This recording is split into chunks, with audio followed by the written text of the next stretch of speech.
সামাজিক যোগাযোগ মাধ্যমে কিছু নেতিবাচক খবর দেখছি যে চীন সফরে বড় ধরনের প্রাপ্তি নেই। এই যে আমাদের ২১টা সমঝোতা স্মারক, প্রতিটি ক্ষেত্রে এই ধরনের নেগেটিভ কথা শুনে অভ্যস্ত হয়ে গেছি। সবসময় আমার বুদ্ধি এটা গুজব ছড়ানো, নানা ধরনের কথা বলা। এখন যারা বলছে বলতে দেন, এখানে আমার কিচ্ছু আসে যায় না। মাননীয় প্রধানমন্ত্রী, আমার নাম আতিকা রহমান, আমি RTV সিনিয়র রিপোর্টার। আপনার চীন সফরে আমরা দেখেছি বেশ কয়েকটি সমঝোতা স্মারক, চুক্তি এবং ঘোষণাপত্র স্বাক্ষর হয়েছে, এজন্য আপনাকে ধন্যবাদ। কিন্তু আমরা বেশ কিছু গণমাধ্যম এবং সামাজিক যোগাযোগ মাধ্যমে কিছু নেতিবাচক খবর দেখছি যে চীন সফরে বড় ধরনের প্রাপ্তি নেই এবং চীন সরকারের কাছ থেকে আমরা ঋণ সহায়তা পাচ্ছি না বড় ধরনের, এবং তারা অবকাঠামো উন্নয়ন সহ আমাদের যে উন্নয়নের অগ্রযাত্রা তাতে তারা বড় ধরনের ঋণ দিবে না।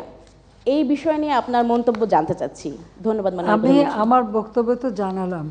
এই যে আমাদের ২১টা সমঝোতা স্মারক এবং চুক্তি আমাদের চুক্তি করা হয়েছে, MOU স্বাক্ষর করা হয়েছে, সমঝোতা স্বাক্ষর করা হয়েছে, আবার কিছু নবায়নও করা হয়েছে। এখানে আছে ২১টা, আর এদিকে আরও 7টা বিষয়। কাজে এইগুলি আমি জানি না যারা এই কথাগুলি বলে বেড়াচ্ছেন তারা কি জেনে বুঝে বলছেন নাকি শুধুমাত্র মানে আমাকে হেয় করার জন্যই বলছে, সেটাই হচ্ছে প্রশ্ন।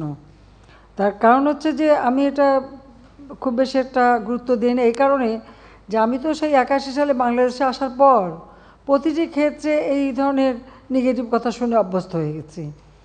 সবসময় আমার বুদ্ধি এটা গুজব ছড়ানো, নানা ধরনের কথা বলা, বলতে বলতে বলতে বলতে তাদের এত বেশি বলে যেটা এখন যারা বলছে বলতে দেন, এখানে আমার কিচ্ছু আসে যায় না। চীনের সাথে আমাদের, চীন কেন, আমি তার আগে ভারতে গেলাম, তাদের সাথে আমার সম্পর্ক বলে আসলে ভারতের কাছে দেশ বেচে দিছি। আর চীনে গেলাম, বলে কিছুই দেয় নাই। তো এটা তো বলেই আসছে।